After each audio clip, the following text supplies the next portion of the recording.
तो यह घटना मेरे साथ तब शुरू हुई थी जब मैं लखनऊ में 11वीं-12वीं के पढ़ाई के लिए गया था। तो वहाँ मुझे एक हॉस्टल मिल गया।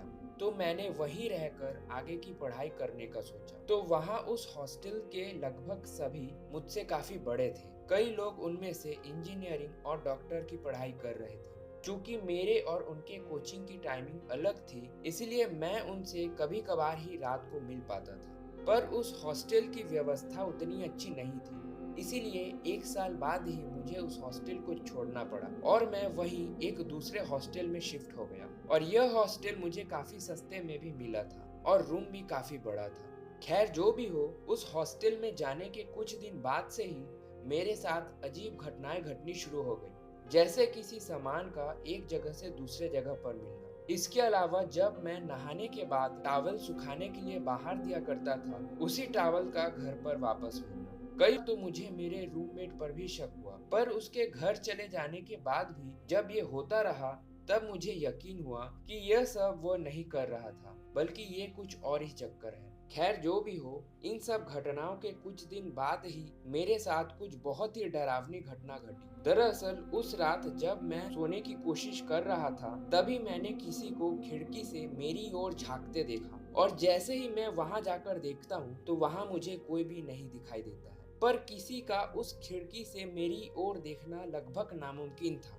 क्योंकि मैं उस हॉस्टल के दूसरे फ्लोर में रहता था और इसके अलावा उस खिड़की के नीचे या उसके आसपास खड़े होने की बिल्कुल जगह नहीं थी। और इन सब बातों को सोचते सोचते मेरा लगातार तबीयत खराब होना शुरू हो गया था और अपने पेरेंट्स को यह सब बोलने के बाद भी उन्हें ऐसा लगता था कि मैं ना पढ़ने का बहाना बना रहा हूँ। पर धीरे धीरे मेरा तबीयत इतना खराब हो गया कि मैं बोर्ड का एग्जाम भी नहीं दिला पाया। पर अजीब घटनाएं मेरे साथ तब भी लगातार हो रही थी, जैसे मेरे रूम से सिगरेट की बदबू आना, जबकि मेरे रूम में या अगल-बगल के कमरे में कोई नहीं होता था। तो इसी में एक रात जब मेरा रूममेट अपने घर गया हुआ था, तब रात को किसी ने मेरा पैर पकड़कर इतने जोर से जमीन पर पटका कि दर्द के मारे मेरी चीख निकल गई, जिसको सुनकर फर्स्ट फ्लोर वाले एक भैया मेरा हेल्प करने मेरे रूम में पहुंच गए और उनके आने के बाद यह सब घटना एकदम से शांत हो गया।